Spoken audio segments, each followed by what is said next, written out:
আপনি জানেন বিগত সরকার এই স্বৈরাচার শেখ হাসিনা সরকার মানুষের কথার বন্ধ করে দিয়েছিল। মানুষের গণতন্ত্র দেশ সর্বক্ষেত্রে ধ্বংস করে দিয়েছিল। গণতন্ত্র বলতে কোনো কথা বিষয় ছিল না, মানুষ মন খুলে কোনো কথা বলতে পারতো না। আজকে শহীদ প্রেসিডেন্ট জিয়াউর রহমান, যিনি নাকি এই দেশের স্বাধীনতার ঘোষক, শহীদ প্রেসিডেন্ট জিয়াউর রহমানের হাতে গড়ে বাংলাদেশ।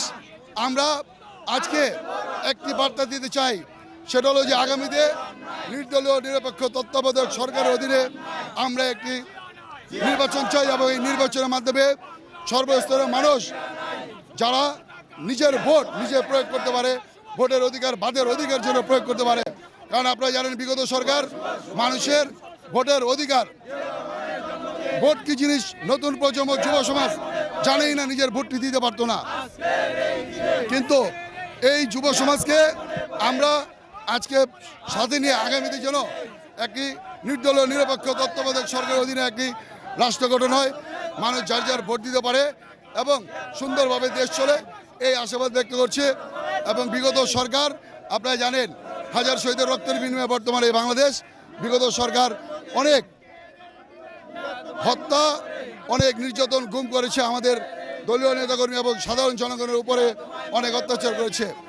আজকে সরকার আপনারা জানেন দেশ ছেড়ে পালিয়ে গিয়েছে।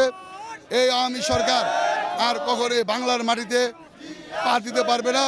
আমরা এদেরকে আজকে হুঁশিয়ার করে দিতে চাই, শহীদ প্রেসিডেন্ট জিয়াউর রহমানের এই 89তম জন্মবার্ষিকী উপলক্ষে এবং এই জাতীয় সংসদ ভবন থেকে আমরা হুঁশিয়ার করে দিতে চাই যে এই আওয়ামী লীগ, ছাত্রলীগ, যুবলীগ আর কখনো বাংলার মাটিতে আসতে পারবে না।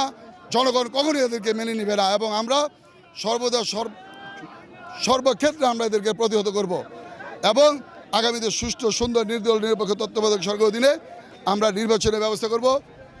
আগামী রাষ্ট্রনায়ক তারেক রহমানকে ফিরিয়ে আনবো এবং দেশনেত্রী বেগম খালেদা জিয়া আমরা আশা করি ইনশাল্লাহ আবার প্রধানমন্ত্রীর দায়িত্ব ভার করে এই বাংলাদেশের নেতৃত্ব দিবেন, প্রধানমন্ত্রী হবেন।